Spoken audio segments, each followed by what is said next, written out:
Сәлем достар, сіздермен бірге әдеттегідей доллар кезет арнасы.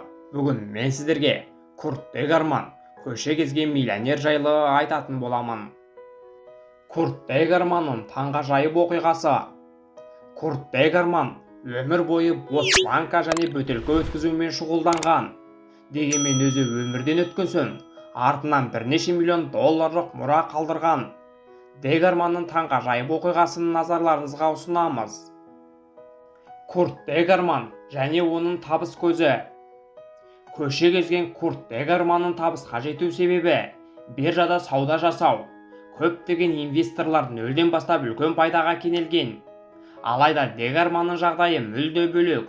Ол түрлі акциялар мен алтынға салым жасау арқылы бірнеше миллион доллар иеленген.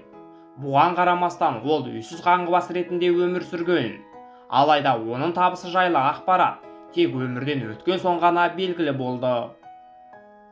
Балалық шағы. Бала күнінде Курт Дегерман дарынды оқушы болған.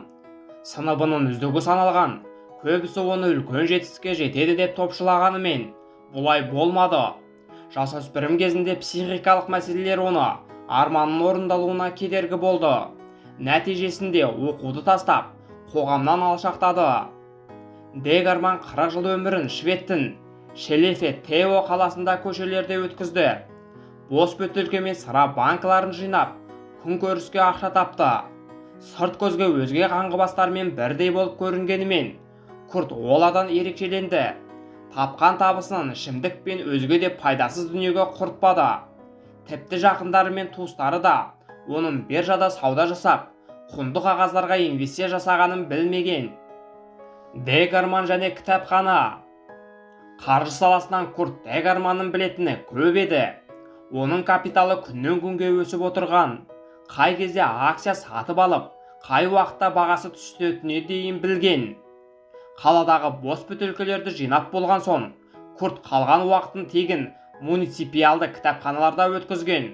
Бұл жерде ол экономикалық және сараптамалық газеттерді оқыған. Инвестиция жасауға қажетті ақпараттарды белгілеп алып, биржадағы жаңалықтарды қалт жібермей оқыды. Курт Дегерманның қазасы және оның атағы. Ұзақ уақыт биржада сауда жасаған Дегерман өзіне жетерлік қаржы жинап та үлгерген. Алайда 2008 жылдың күзінде ол 60 жасында жүрек талмасынан көз жұмған. Курт Дегерманның байлығы жайлы ақпарат тек қазасынан соң ғана белгілі болған. Оның есепшотынан шамамен 1 миллион 400 мың доллар немесе 8 миллион кронға тең акциялар мен өзге де құнды қағаздар, банк жәшігінен жалпы құны 300 мың доллар құрайтын 124 алтын құймасы табылған. Сонымен қатар Шелеф-Тео қаласында өзге банктердің бірінде тағы 6,5 мың доллар, ал өзінің шағын үйінде 450 мың доллар сақтаған. Өзгелерді таң қалдырғаны, Курт Дегерман мұнша ақшасы бола тұра өмірін өзгертуге еш талпынбаған. Ал оның инвестициялық портфелінде қандай акциялар болғандығы сол күйінде жұмбақ болып қалды. Курт Дегерман өсиет хатында барлық мұрасын өзінің немере ағасына қалдырғанын жазған. Себебі барлық туыстарының ішінде тек осы ағасы ғана ауруханаға келіп, жағдайын сұрап тұрған екен.